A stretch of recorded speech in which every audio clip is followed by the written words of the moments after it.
You're joining All Things College and Career for in-depth stories and advice with your hosts, Meg Gary and Bobby Ryan, owners of Academic and Career Advising Services. Welcome back, everybody. Today, we're so excited to have Christine Cruzvergara. She is the Chief Education Strategy Officer at Handshake. And prior to joining Handshake, she had a really extensive background in career services in the higher ed setting. She was at Wellesley, George Mason, George Washington, and the University of Maryland.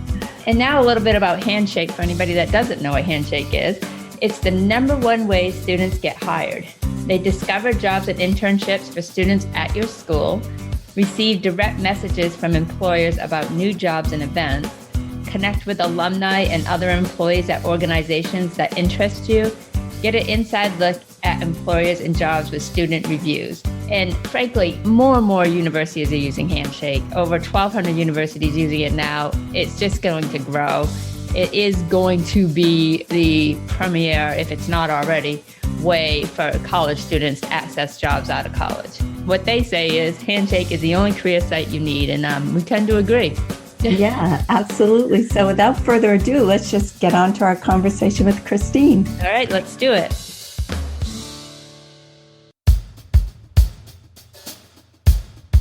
Hello, Christine Cruzvergara. Welcome to All Things College and Career. Thank you so much for joining us today.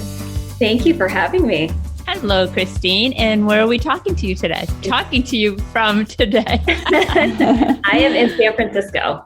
All right. I love San Francisco. Have you lived there long? No, actually, I've only lived here for about 2.5 years, but I have fallen in love and I don't know if I'm ever leaving. Yeah, I know. I hear you. You know, some of the best food in the world right there. That's right off the bat, we want to congratulate you on your recent promotion to thank you. Chief Education Strategy Officer at Handshake, which is amazing and probably very well deserved. Oh, thank you. You are so kind. I appreciate it. So let's get started with, how did Handshake start? How did it all get off the ground? Yeah. So Handshake actually grew out of a very personal problem of the three co-founders. So all three co-founders went to school at Michigan Tech. And for those of you on the line that don't know anything about Michigan Tech, it is 6 hours and 9 hours north of Detroit and Chicago. And it receives about 300 inches of snow a year. And so as students, they realized there weren't a lot of employers that were making their way up to Michigan Tech, not for the career fairs, not for on-campus recruiting, not for info sessions. And so the limited number of opportunities they had was pretty palpable. They realized that for all three of them, they wanted to be able to make it to Silicon Valley, but those employers were not coming to their schools. And so they started asking more questions about whether or not this was a challenge that other students faced. And at the time, I actually happened to be working at George Mason University as the head of career services there. And I received an informational interview request from Garrett, who's our CEO and co-founder. And he said, I just want to talk to you and understand if my issues as a student are resonating with any of your students. George Mason is in DC and obviously does not have 300 inches of snow a year, right? That's not a problem that we have. The issue of access was comparable. The issues of recognizing that as a state institution that was not considered the flagship and was also located in the DC area where we had lots of other competitors like Georgetown and GW and American, my students did struggle to find some of the same opportunities. And so what Garrett and the co-founders did was create the largest early career talent platform, Handshake, which essentially connects now over 8 million students to over 500,000 employers. And we work with over 1,200 universities and colleges to sort of make that happen by putting all of those employers into one network so that students can actually get access to all of the opportunities rather than just who was willing to actually travel to their institution. Wow, that's incredible. I think the last I checked, you had 900 colleges and universities. So that's a dramatic increase in a short time. Congrats on that. Yeah, that's amazing. Thank you. So just for our listeners, what is Handshake? Who needs it? What are the benefits? What are the features? Absolutely. So Handshake is the largest early career talent network. We work with over 1,200 universities, as I mentioned, to help connect students and employers to opportunities. We have everything from on-campus employment to internships to full-time jobs right there on the platform. And what a lot of people don't realize is that we actually help to facilitate real relationships as well. So one of the benefits for students is that you don't need experience, you don't need connection, you don't need luck. You can just come on to Handshake and start to build all of that for yourself. So you can connect to other peers at other Handshake schools. You can read reviews from other students about the internship experiences they've had. You can connect to employer ambassadors and alumni from your institution to learn more about what that company is really like on the inside. All of that can happen right on Handshake as you're doing your internship or job search. Wow, that's amazing. And, the first thing I think about when I'm listening to all that is maybe this is a sensitive topic, who knows, but it sounds like that's a lot of things that can happen on LinkedIn, but this is very specific for college students or graduate students. I noticed when I was on your website, I was going to check it out and I'm like, oh, but I don't have an EDU email address. So I couldn't, go to that next step, right? So you're really trying to target that group of students and versus in a more specific way. But I guess the question I'm getting to is, do these students need a LinkedIn account if they have Handshake? That's such a great question. I think we're really trying to tackle a very different problem than what LinkedIn was trying to tackle. LinkedIn was looking to be a network of connection. And so you get on LinkedIn. LinkedIn is most useful to you if you actually know a lot of people, if you actually have connections to make, right? That's sort of what steamrolls everything. Exactly. For students, though, that's really intimidating because the majority of them don't have any connections yet. They know their family, they know some of their peers, but they don't have a lot of connections. And so we really wanted to try and address the issue of where do you start? How do we remove some of those barriers so that you have a lower barrier to entry? And I think more importantly, we're thinking about the students who literally don't have family or don't have those connections. Yes. And they literally have no idea where to start, right? And so it's a very different problem. What I would say, honestly, is that I think both our platforms actually complement each other. A student can begin to build their connection. They can build their experience on Handshake. I think we are really serving the young alumni and early career talent space really well because we're able to help build some of that confidence initially. And then as you become more seasoned, certainly you're likely to move over to LinkedIn. But I think right now we really tackle that early career talent sort of population, if you will. That makes total sense. So I reached out to a colleague of mine that I know that her small liberal arts college utilizes Handshake. And I asked her if she had any questions. So if you don't mind, I'd like to just give you some feedback from her perspective. She asked, as you continue to grow and dominate the marketplace, what are you doing to assist small schools with limited resources and staff to best utilize the variety of features that the platform offers? So in her case, they cannot dedicate a full-time staff person to, monitor Handshake and assist students with that. So she was wondering if you had any ideas or suggestions for that. And also, what is the success rate of students gaining internships and employment through the platform? Those were a couple of her questions. Great questions. I love it. Yes. So let me actually tackle the last question first, and then I'll talk about what small schools can do. So I believe, I don't want to quote you incorrectly, so I'm going to give you a range, but I believe the most recent numbers I just saw was over the past couple of years, over 49% of students that have applied for a position through Handshake have received an offer. Oh, those are pretty good stats. Yeah, I believe that's the most recent that we have, although I should check with my team to see if we have anything more updated. Right. And then the question around small schools, we are actually looking at a number of things to be able to sort of further automate aspects so that we can give our career centers and our colleagues working in institutions time back. We recognize that their time is really valuable. And unfortunately, higher education as a sector has really been hit hard with the pandemic with many budget cuts. And a lot of those budget cuts, unfortunately, are also trickling down to career education, which you could get me on a whole nother tangent. I do not think that should be the case. And if institutions really care, that's not where they should be cutting. However, many schools are faced with that challenge. And it sounds like your friend is certainly faced with some of those constraints as well. So they can't add staff members, right? They can't just add more people to be able to do this. So I'll give you a really concrete example. one of the things that we care most about, our mission has always been to democratize opportunity for all students. And one of the things that we aim for in our vision is to constantly think about, how do we increase access? How do we increase access to job opportunity? And how do we systemically actually change the behaviors that are not advantageous to all students, right? There's a lot about our society that we've all been talking about that requires systemic change.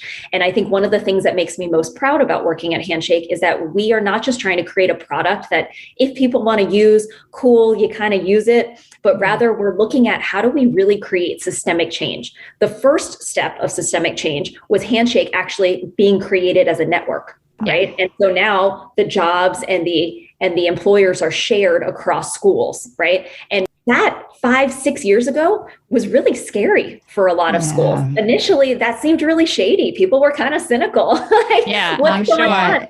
It wasn't always well received, is what you're saying. It wasn't always well received. And I think a lot of that came from a place of fear, because it was a question of, well, if we share, will my students miss out, right? And I think it begs the question for us, when we say that we want systemic change, when we say that we are really behind equity and access, are we really, when that change might impact us personally? Right. I think the other thing, however, that has shown, because we're now 6 years later, 7 years later, and it's the norm.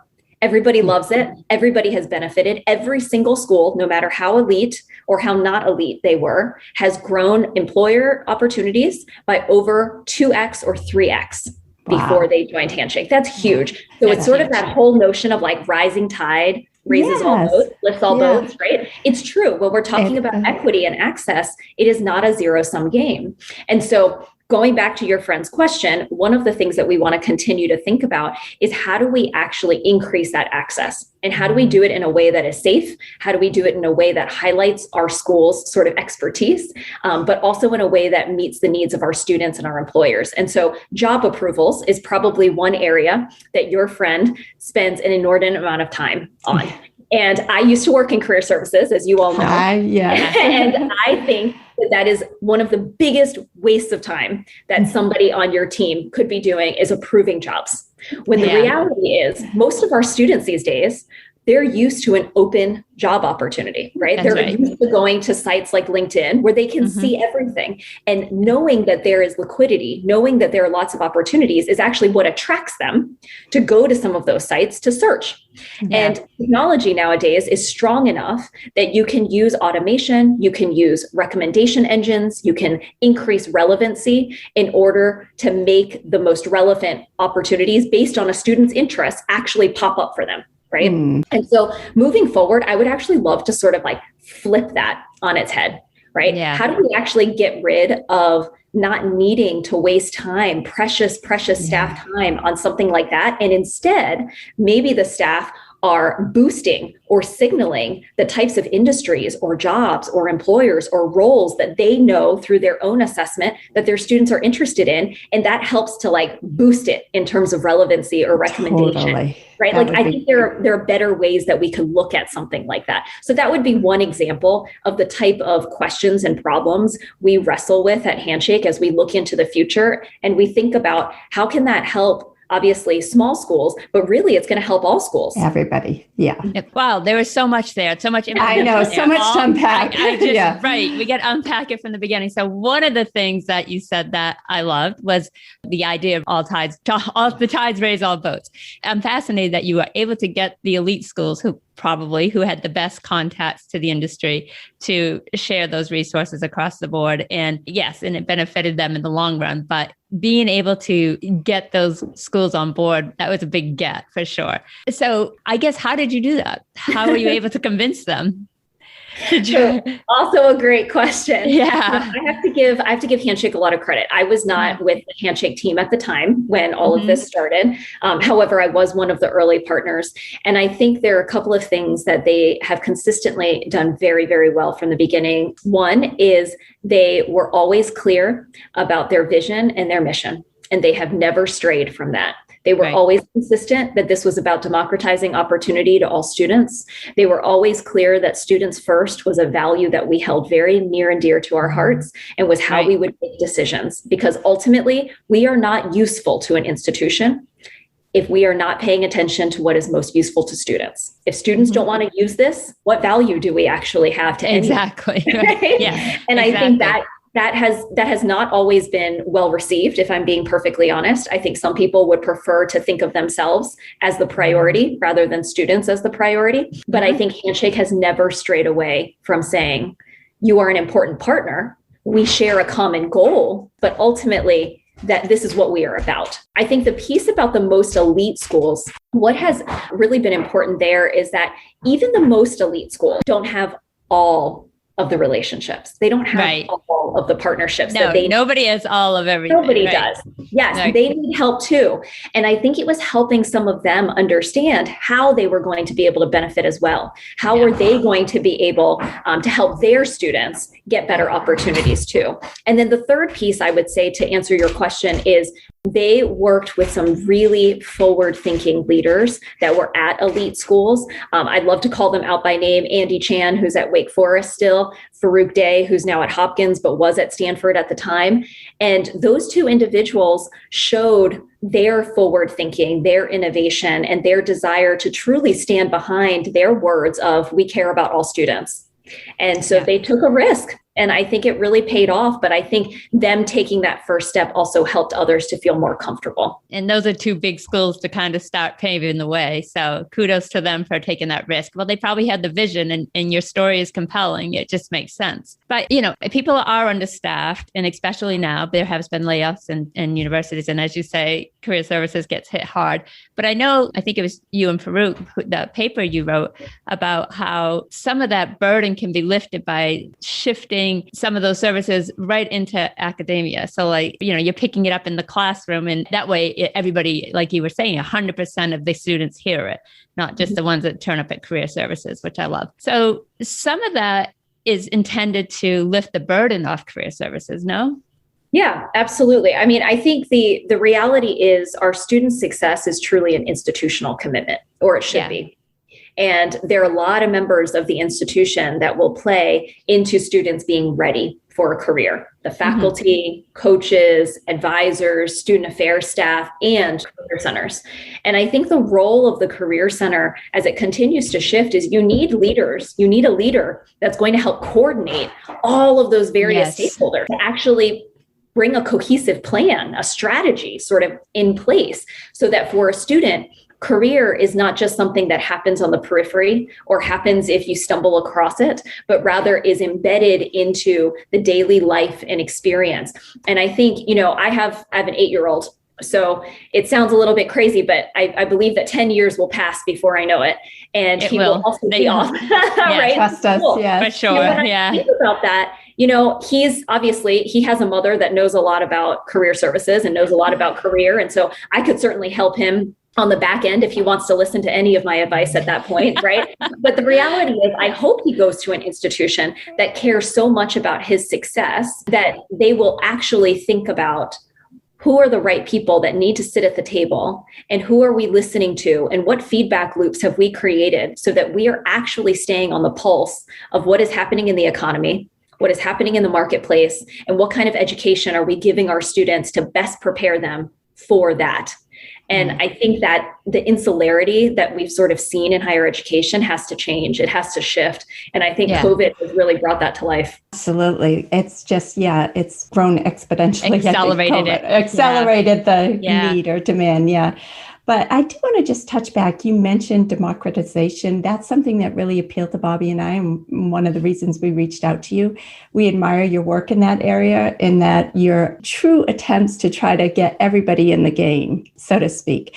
But just curious if Handshake's ever considered expanding to perhaps non-college students. And we'll hear Christine's answer to that great question right after this quick message from Meg. Thank you, Bobby. I just wanted to quickly break in here to share. I am now an FCD instructor, so if you would like to become a certified career counselor through the NCDA, I can now make that happen for you. I also offer career coaching and academic advising. To learn more about any of these services, please visit my website, Academic and Career Advising Services. I will include that link in the show notes. Now, back to the podcast. It's a good question too. And we have. So we actually have just started working with boot camps. We have a couple boot camp providers that are on, that have just launched recently and are seeing some great success with their students. We recognize that education is broader than just formal four-year education. Yeah. And while Handshake started that way, and we remained focused on that for the early years, we have started to expand the definition of what education means. And so one form of that is obviously boot camps.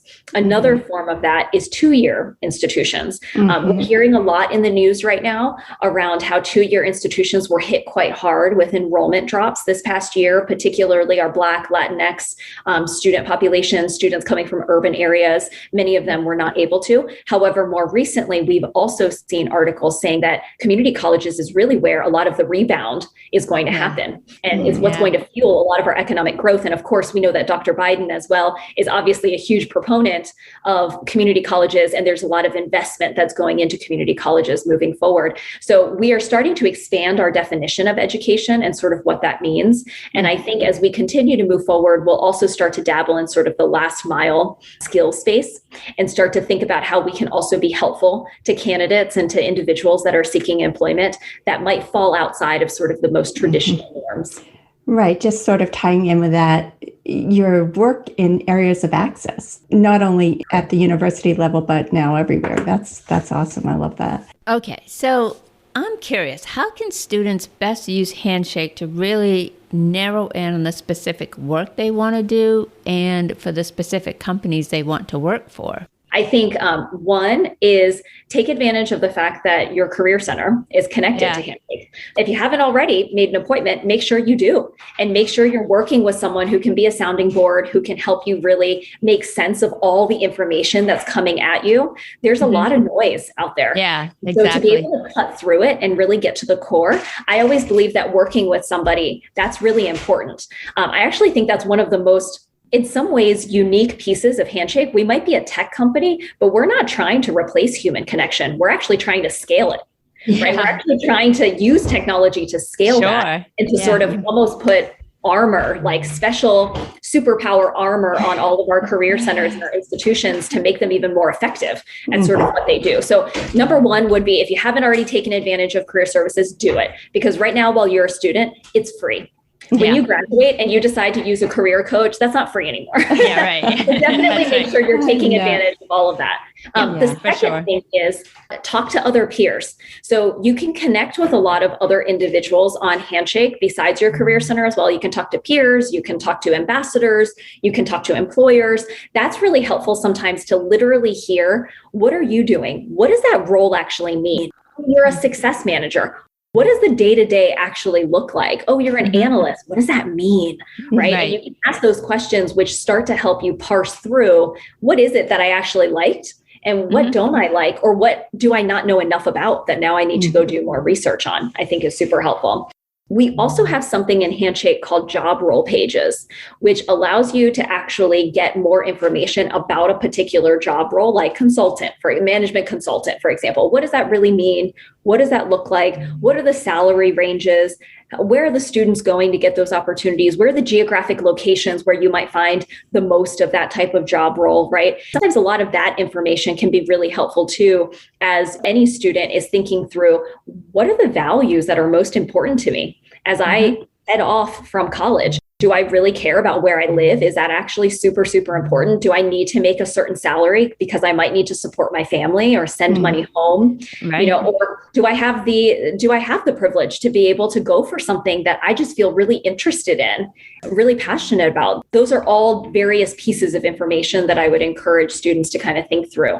I will also say very candidly, we are continuing to improve our relevancy and our recommendation engine. That could be better. And we're working on those things. We actually just brought on a new CTO. He actually specializes in search and has done that at Amazon, LinkedIn, and Google. So some of the places that we know have the best search. And super excited to see in the next few years what that's going to continue to look like. So I think it's a combination of all those pieces. Wow. Definitely. It sounds like that might fantastic answer and might really help somebody to, make that perfect connection or match those search engine techniques. But yeah. So obviously with the pandemic, I know like it was funny because we were listening to your YouTube video, your vision chats, or is that what your vision chats, and how you guys had this vision of how things were going to progress in career services. And then COVID hit and it just escalated everything. So out of every horrible thing, some silver linings come up. And so what would you say the silver linings were to this acceleration? I think some of the silver lining is that it has given career services. So I'll talk about several silver linings for career services. Yes. I think one of them is that it has put new attention on the value of education. And we know as a profession how much we contribute to that conversation. And if we don't know, we should know. So if you're listening and you are unaware, you should talk to somebody, because that is a really important piece. We contribute to recruitment, to retention, to revenue, and to ranking or reputation of the institution, what I call the 4 R's. And so it has given career services, once again, just like it did with the last recession, another opportunity to strategically lead from the front and to be able to say to your institutions and to your senior leaders, I understand that you are feeling pressure from here and from here and from here, and you have to think about what is the value and the return on investment for prospective students and parents so you can bring in the tuition dollars. This is how I can help. This is how career services can be part of that solution. They're not the only solution, but they are a big player as part of that solution. And so it gives us an opportunity to actually lead. And I think that's very exciting. And from my perspective, it's an opportunity that we should not waste and we should not throw away. And so I think that is really cool. So that awareness of the institutional needs and your ability to solve their problems and challenges. Yeah, that's great advice. To be a strategic contributor to all of that. I think for students, it might sound strange for me to say that there's a silver lining for students, but I think one of the things I've always noticed about the graduating classes around recession times is that they're grittier. Yes, resiliency. Grittier. Yeah, their resilience, their adaptability, their agility to be able to think creatively and then to invent and reinvent themselves is typically stronger than some of the other generations or the other class years, because it's born out of need. And I know that can be very stressful, but that skill set is going to serve them so well. And especially with the way the world of work continues to rapidly evolve, they're going to have to do that more and more. And so now they've simply already gotten a head start in their process and in their practice. It's so true. That ability to pivot and grow and develop on the fly and adjust to what the demands are, what the labor market demands are. And and so many great businesses are, speaking of creativity, came out of the 2008 economic recession. So perhaps we'll see something similar as a result. So anyway, we noticed today that there was a big announcement LinkedIn made about some networking research options that you're providing. So I just didn't know if maybe you could share with our listeners some of those benefits. Sure. We are super excited to launch our new research initiative and our research arm at Handshake, which is fondly titled Handshake Network Insights. So we are going to be looking at product data as well as surveys and studies that we will do with students, career centers, and employers to surface insights around this whole conversation of early talent recruitment and education to employability. And you'll start to see quarterly reports from us on a number of different topics. You're also going to see sort of bite-sized infographics and information that will also be coming out in the middle of some of those larger quarterly reports as well. And we're just going to really stay on the pulse of sort of what's happening. What are we seeing? We're one of the only entities that sort of sits at the nexus of so many students, universities, and employers. And so we can really surface a lot of interesting information around people's behavior, their thoughts, their perceptions, what they hope for, that can really help drive both behavior change as well as hopefully some really great systemic change across our ecosystem. Yeah, so it would be really fun just to share the quick example that you posted today about when women see in the job description women in leadership roles, that changes the behavior. So I don't know if you mind just touching on that a bit. Sure. Our report today was our gender report. So we looked at some of the perceptions of gender diversity across our Generation Z population. And one of the findings that we found was that women students and non-binary individuals are twice as likely than their male counterparts to apply for a position if they see that there are women in leadership roles at that organization. Amazing. So for a lot of organizations, and certainly a lot of industries that are male dominated, they're trying to attract more women. Well, one of the ways that you attract more women is to also advance the women that you have within your organization, because those entry-level folks would like to see some examples. Representation matters. And so that's really, really important. I thought that was very interesting. I also thought it was most fascinating that it was like twice as many men didn't even consider gender diversity when applying, right? They don't even look at it. They don't even think about it, which I thought just sort of spoke to what I know resonates with a lot of women out there. So that was a very interesting sort of takeaway from our report. And there are many more. So if people are interested, please feel free to download it. Yeah. So interesting. And that's such an important point, that representation matters. It really it does. And it to know that there's other women in leadership, and that is a possibility at that company as well. So that's another. Right. And in all areas, not just, absolutely. There's always been a lot of pressure on career services or universities to produce stats to say, okay, our students are getting jobs here, and this is the percentage that are getting jobs right out of college. And so, the bigger measure, as you guys were talking about, is, the impact, and not so much just getting the job, like the quality of life. Are they getting jobs they want or can grow at? But I just wanted to talk about how now the role on career services, in my opinion, at universities or for universities, is grown exponentially, because companies are out there saying, we can't fill these spots. We don't have the skill, the talents that we need. So they're kind of putting the pressure back on universities to say, you need to produce these. I guess my question is, how is it today that this can be addressed? And I guess, how can Handshake help? I think it can be addressed a couple of different ways. And I'll actually talk about a new form of partnership that we've started to see pop up even more, that I think is really interesting and is quite promising.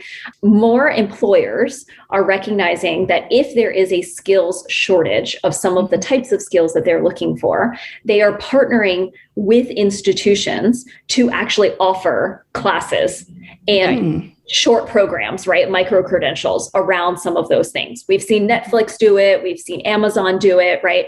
And some of that is a really great way to actually bring together education and industry into an even smarter sort of partnership of what that can look like. And it's a fantastic pipeline for students to then go into some of those organizations, or to be quite qualified to go into other organizations, right?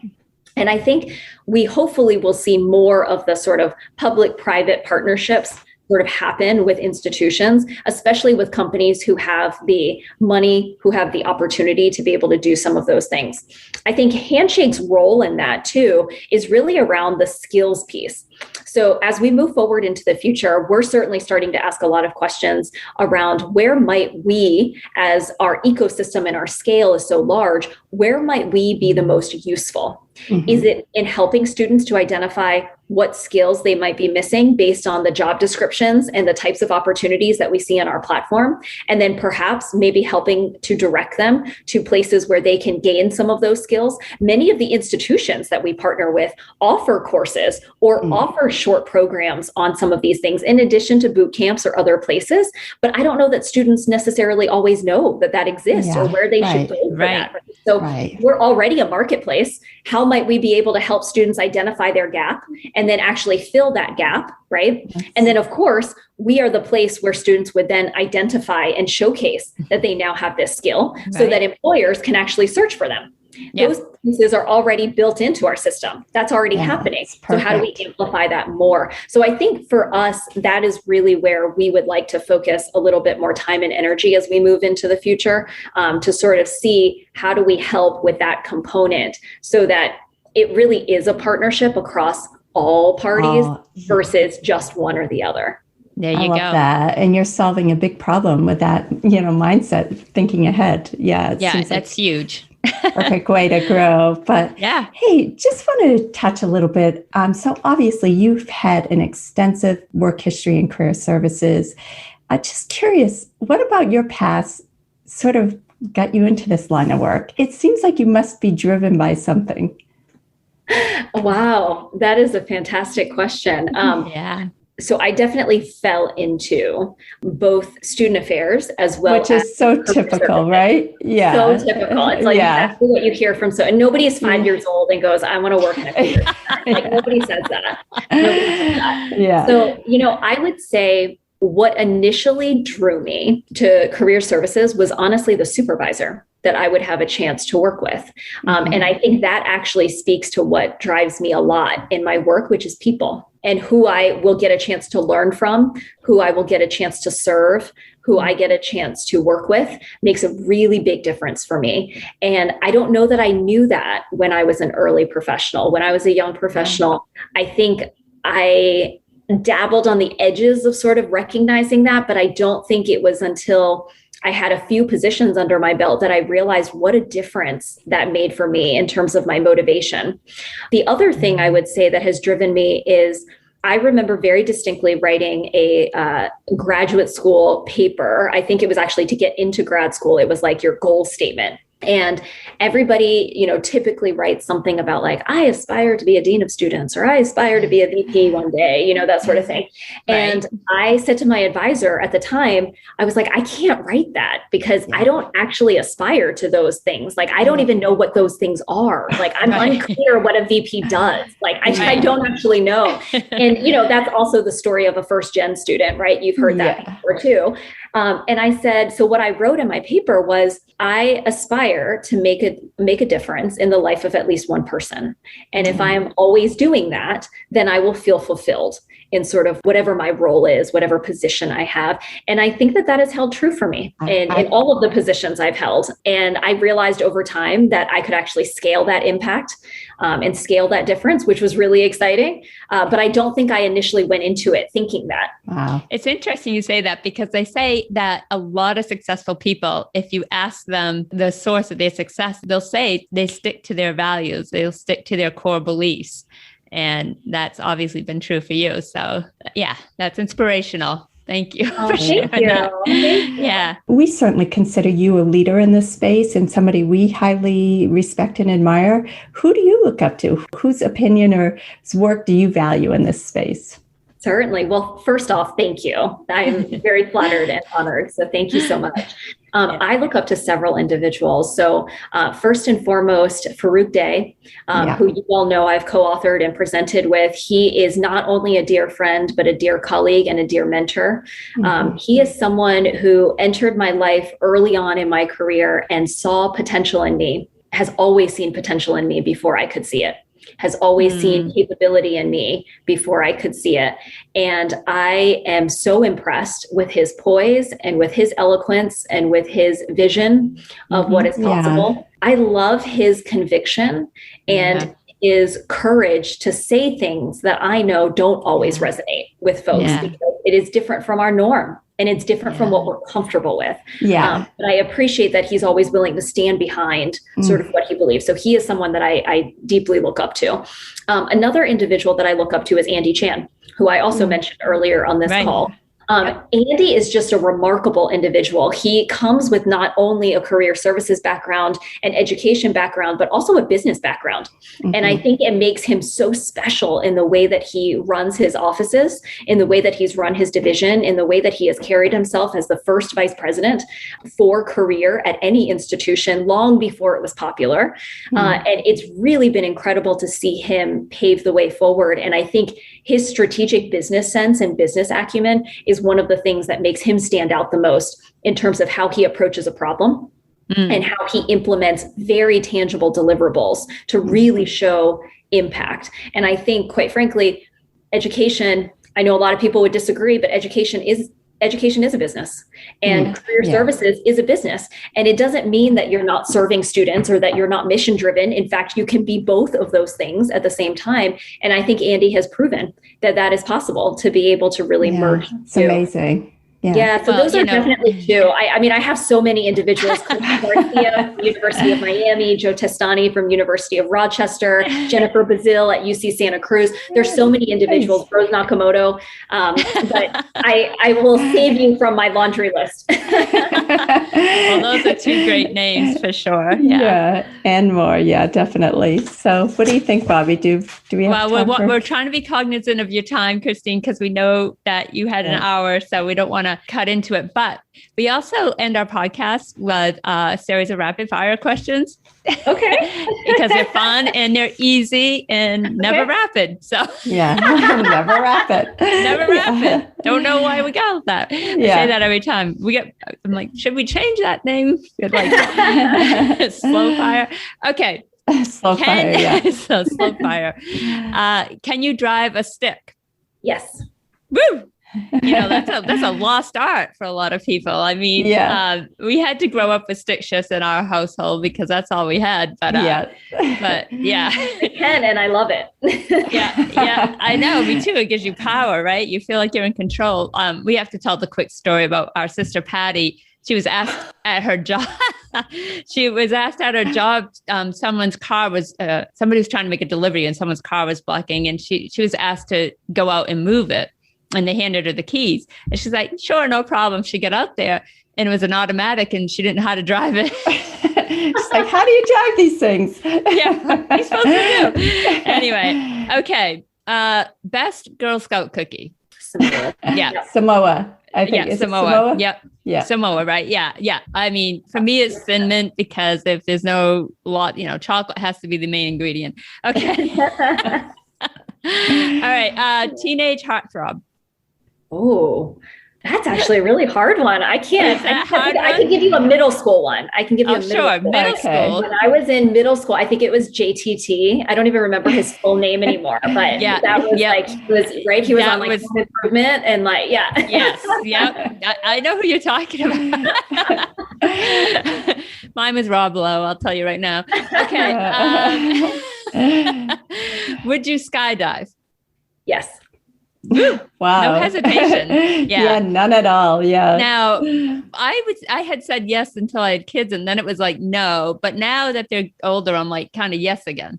So you haven't done it, is that right? You haven't done it yet? I haven't. Oh, you've done it. I haven't done it. No, I haven't. Neither have I. Yeah. All right. Well, maybe we should go together. If you go, I'll go. Okay. I'll take the video. Yeah, Meg's not going. Okay. If you could sit down with anyone, dead or alive, we'll say, who would you choose? Oprah. That's a tough one. Oprah.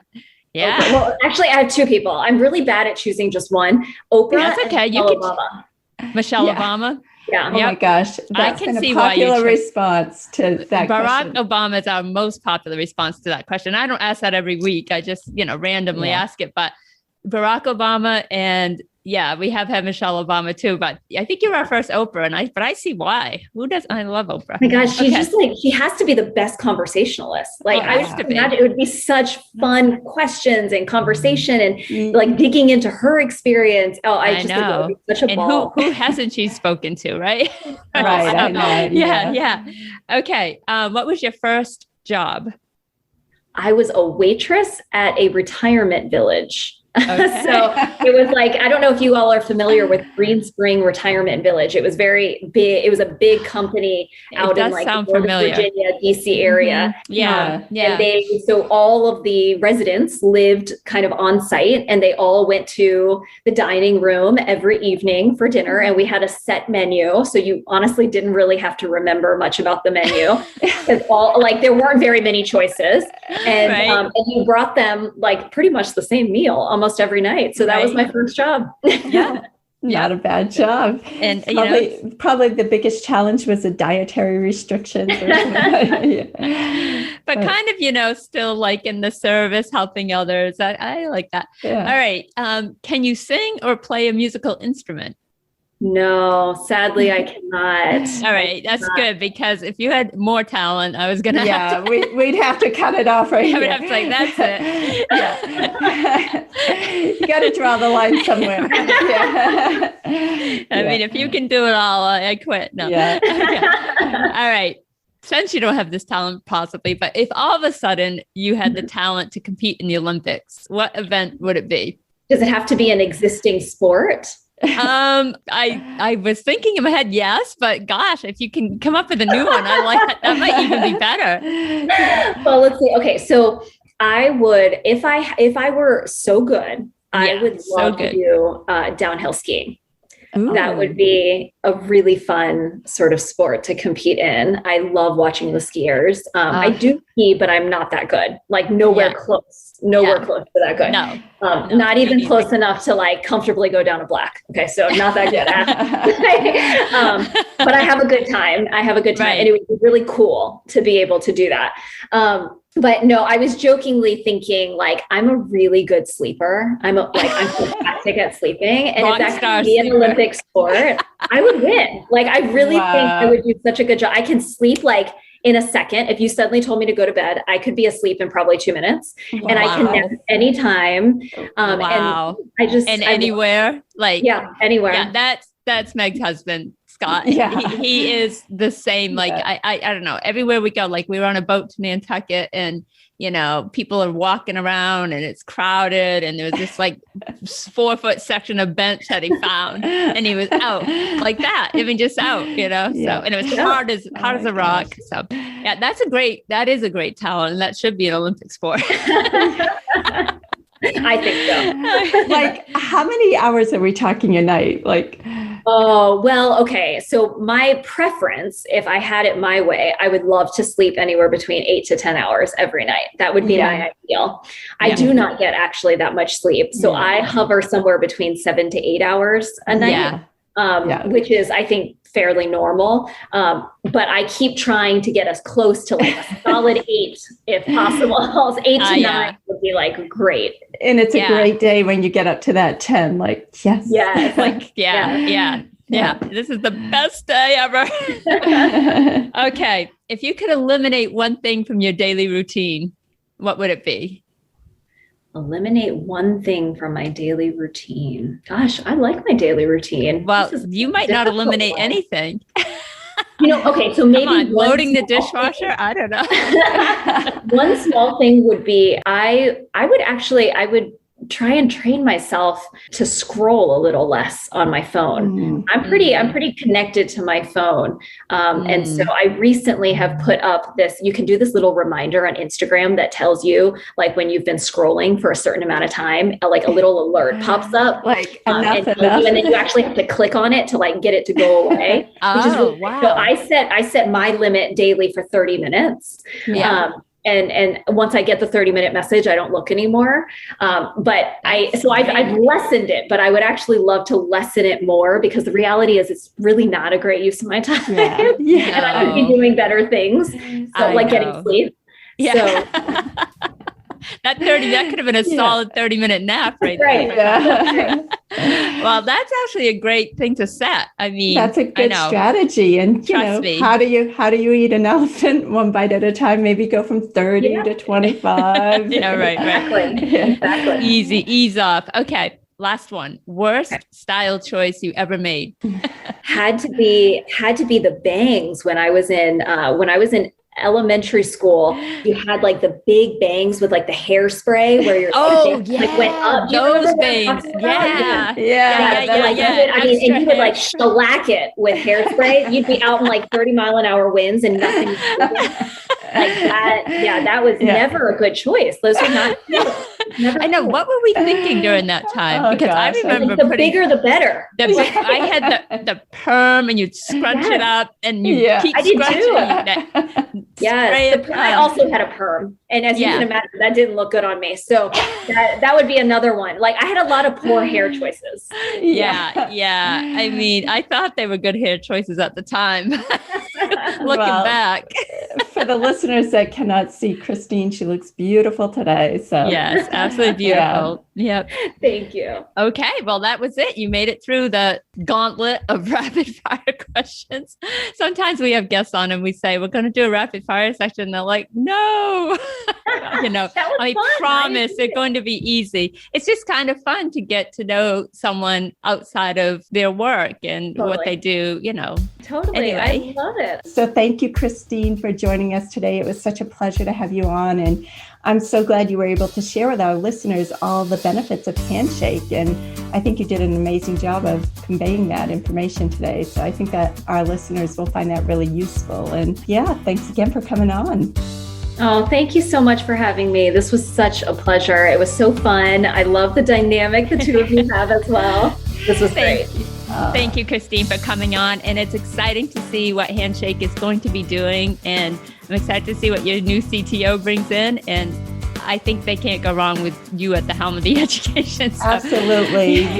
We know the future is in good hands with your commitment. And yeah, definitely. You all are so kind. Thank you both so much. This was so lovely. And I am so glad that I had a chance to meet both of you. Yeah. Thank you for your time, Christine. Likewise. We really appreciate it.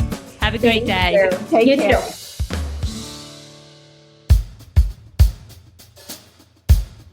Thank you so much, Christine, for coming on and sharing all your amazing knowledge and helping our audience to learn what Handshake is all about. Yeah, Christine, thank you so much. It was great talking to you. And thank you to our listeners for joining us today. If you could take a minute to subscribe to our podcast, we'd really appreciate it. That's how we get more people to listen and find our podcast. And our rating and reviewing helps as well. So anything you can do to help us out, we absolutely appreciate it. Yes, thank you so much for everybody that tunes in, and we're thankful for you. And anyone that's interested in learning more about Handshake, we will definitely include that link in our show notes. So head on over and check it out. If you're in higher ed or a business, you may want to get involved. Yes, absolutely. If you're not already using Handshake, you need to contact Handshake and get on board. All right, see you next time. Take care, everyone. And this has been an Academic and Career Advising Services production.